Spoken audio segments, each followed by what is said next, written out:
Hi, this is Andrea, Senior Editor at Reader's Digest Select Editions. I'm here to talk to you today about Part 4 of the webinar, Editing and Finalizing Your Manuscript. In Part 1, we learned about the value of different types of editing. Part 2 covered 13 common mistakes that readers always complain about. In Part 3, we learned how to select the right editor, how to maintain consistency throughout your manuscript, and the importance of indexing for a nonfiction book. Today in Part 4, we're going to talk about how to choose an effective title. It's said that you can't judge a book by its cover, but the truth is, people often do. And a great cover starts with a great title. As an editor, I found that the longest running, most contentious, most impassioned debates often revolve around the title of the book. Ideally, your title will be unique, catchy, capture the essence of the book, and not be too long. That's a lot to ask for just a few words. You probably already have a title in mind for your book, and it may in fact be the right one. But it's still worth going through the process of brainstorming, researching, and getting feedback to make sure it's the best fit. In the final part of this webinar, we'll look at common roadblocks that often prevent writers from completing their manuscript. But first, let's begin with Part 4. Hi, this is George Nedeff. I'm the learning instructor at Author Solutions, as well as a former editor from the traditional industry. Your book's title, in the simplest terms, is how you reference your written work. But the title is more than just a reference tool, it's a powerful device. The title must captivate your audience to make your book stand out in the marketplace. It may evoke controversy and debate. It may cause readers to smile. It may shock readers to the core. A good title targets a specific audience and draws them in. Your book's title is your first marketing and selling tool.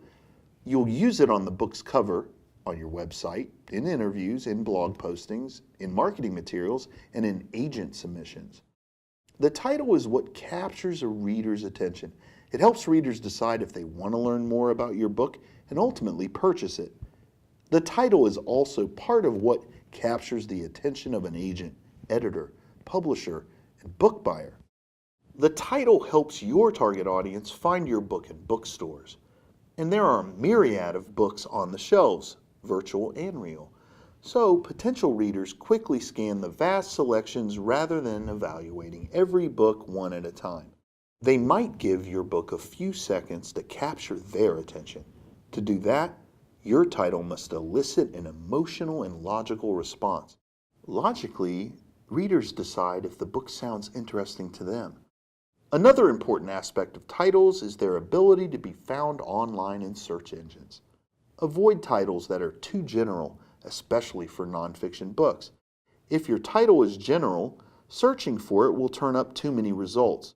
Readers likely will not spend the time to sort through all of the results to find your book. You can also try adding a unique subtitle if your title is slightly general. It will likely take you some time to discover the perfect title for your book. Most authors wait until the manuscript is complete or in draft form before deciding on a final title. Some authors choose the book's title before they even begin writing. There's no right answer, but it's helpful to develop a strong working title as soon as possible so you have a way to reference your forthcoming book. If you plan to share your working title with potential readers on your website or in social media, make sure you give it the same thought and effort as you did your final title. Be prepared to research and edit your title. Don't get too attached. You may need to discard it completely if it doesn't fit your book or isn't effective. The title has a purpose, and it should be refined or replaced until it fulfills that purpose to attract and keep a reader's interest. When it comes to creating a winning title for your book, one of the best places to start is the bestsellers list. Take a look at the New York Times bestsellers, indie bestsellers, and Amazon bestsellers list. Examine the titles. Most titles include a powerful, specific noun. There's usually one modifier, if any. Some titles use alliteration to draw readers in. Many titles are 1, 2, or 3 words in length. Few are longer. A strong title is one that will be remembered and shared with friends. Avoid obscure or difficult to recall titles. If verbs are used in the title, they are generally forms of active verbs and not to be verbs. Nonfiction books often have titles paired with subtitles. A strong title and subtitle will indicate the benefit to the reader. Enthusiasm for your subject is welcome in a title. Many choose a provocative title with an explanatory subtitle. The title whets the reader's appetite, and the subtitle hooks the reader. The title shouldn't be too obscure. It should offer a clue to the subject matter of the book, even if it's paired with a subtitle. If no clue is offered, the book is unlikely to reach its intended audience. A good title must be genre appropriate. What works for a romance novel won't do for a mystery. Take a look at the best-selling book titles in your genre. What are their similarities? How are titles in your book's genre different from another genre? You want your book's title to fit within the guidelines of the genre, yet be unique enough to stand out from books already published. Now that you have a general idea about popular titles in your genre, it's time to brainstorm some ideas of your own. Start with a mind map of all the key elements you feel stand out in your story. This can simply be an exercise in exploring the 5 W's: who, what, when, where, and why. Who is this story about? What takes place during the story? What is the moral point to your book? Where does it take place? And is that place unique and central enough to mention? When does your story occur? And could that influence the audience's choice to read it? Why are the characters doing what they do? Why should anyone care about your book? After your brainstorming session, highlight the elements that could make potential titles and select the ones you feel have the most promise. Consider your audience. Will it make them want to open the cover? You want your book title to have a sense of mystery coupled with the promise of a payoff. While the title isn't the only thing about your book that will convince someone to read it, a less than stellar title makes it harder to capture a potential reader's interest. Once you have a few options, it's time to do a little market research. Go online and use your favorite search engine to research the availability of your title options.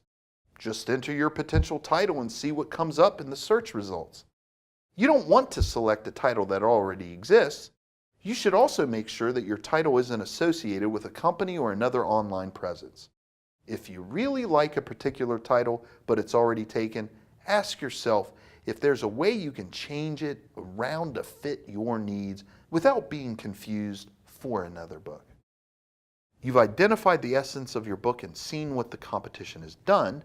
Now it's time to investigate the amount of web traffic you can expect from your top title contenders. You can use free keyword tools online to find out if your title is search-friendly. A keyword or search term is a word or combination of words that someone enters into a search engine such as Google or Bing. It's the exact word or words that people use to search for what they want. Free online tools to try include the SEO Book Keyword Tool or WordStream Keyword Tool. You can also use Bing's Keyword Tool, which is located within their Webmaster Tools. However, you need a website for it to work. Enter your title options in the Keyword Tool to see how much traffic your title returns. Traffic refers to how many times per day or month your keywords are searched. Some tools also show the level of competition for your keywords as well as some additional suggestions. Competition refers to the number of advertisers bidding on a keyword. Naturally, it's more difficult to rank high in search results for keywords that are high in competition. Depending on the type of book that you are writing, high traffic keywords may or may not be that important.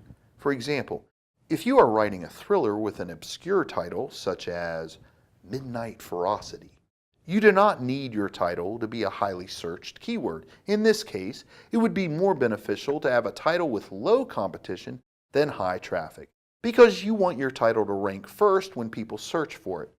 On the other hand, if you are writing a nonfiction book on a specific disease, you want your book to pop up in the search results regardless of whether someone is searching specifically for your book. Anytime someone searches on the disease, you want your book to appear in the search results. One of the key ways businesses in general are seeing success these days is through the interaction via social media. Sure, you've come up with a nice tight list of titles for your latest project, but are they catchy enough to pique the interest of a potential reader in 140 characters or less on Twitter? Is it easy enough for fans to remember and catchy enough to earn a like or share on Facebook? In some instances, you will have developed a self-explanatory title that will work well in the world of tweets and posts. But if you feel you've fallen a little short, then go back through your notes and develop a subtitle or single sentence using the same process that can accompany your title on its journey to your newfound readers. After you've connected your research, you're ready to choose the best title for your book. Let your title settle with your work for a while. Test it out on a mock-up title page. Get feedback from colleagues and writers groups.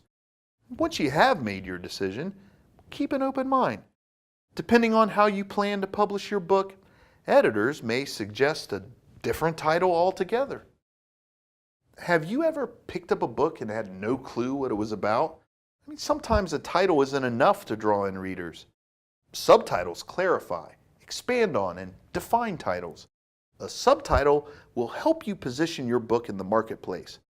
The subtitle is a tool of the nonfiction writer and is rarely used in fiction. Some fiction books display the words "a novel" on the cover to clarify that the book is indeed fiction. However, this is typically not an official subtitle. The following 3 examples will help you decide if your book needs a subtitle. Some nonfiction books have unusual titles that don't reveal much about the book's subject matter. For example, in Outliers, The Story of Success, Malcolm Gladwell reveals the uncommon term outliers with a simple subtitle. Readers are tantalized with the unfamiliar term, but are drawn in with clarity of the subtitle. Is your title unusual too? Clarify it with a simplistic subtitle.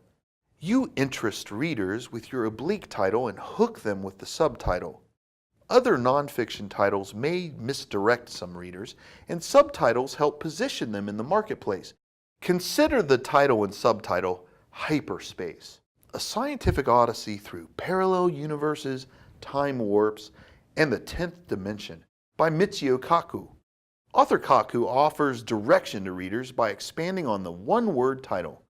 Readers immediately know this is no sci-fi book, but a read for those interested in theoretical physics. A carefully chosen subtitle will help the right readers find your book. Some nonfiction titles are provocative in nature, but don't really reveal the subject matter of a book at all. A subtitle is absolutely necessary to connect these books with the readers. Think about this title: Some Assembly Required, A Journal of My Son's First Son, by Anne Lamott and Sam Lamott. The title could cover a myriad of subjects. It's interesting but broad in scope. Without a subtitle, this book might be a manual on how to make homemade beer or a book on parenting. The title evokes a feeling in the reader, but the subtitle is the hook.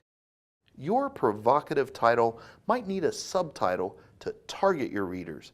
Consider adding one to more effectively market your book. Do consider the cover. You may not be an artist, but you should at least give a little thought to your book's cover. How will your title look on the cover? If you are thinking of a simple design, but your title and subtitle is 20 words long, you might reconsider. This also plays into knowing your genre. Some genre covers have a certain look, perhaps using the title as a main part of the design. Do use a title that's catchy. Can people remember it? Fewer words are typically easier to remember than more words, but you also need something memorable about your title. Give it a hook, a rhythm, a weight. Make it clever. Make it pop. Do collect feedback.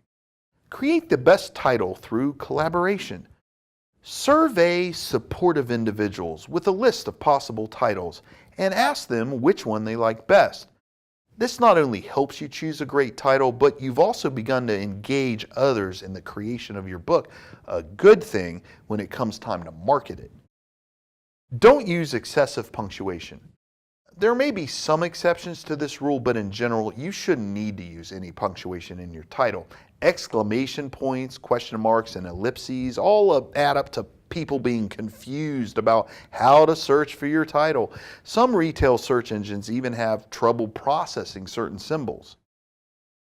Don't use something too obscure or too general. A good title should have a hint of mystery or cleverness to it, but it shouldn't be so obscure that it has nothing to do with the book. Likewise, in order to have a title that's clever, you can't be too general either. Draw from the essence of your book. Ask yourself, does my title convey what the book is about, or pique curiosity to find out? Don't use words that are hard to spell.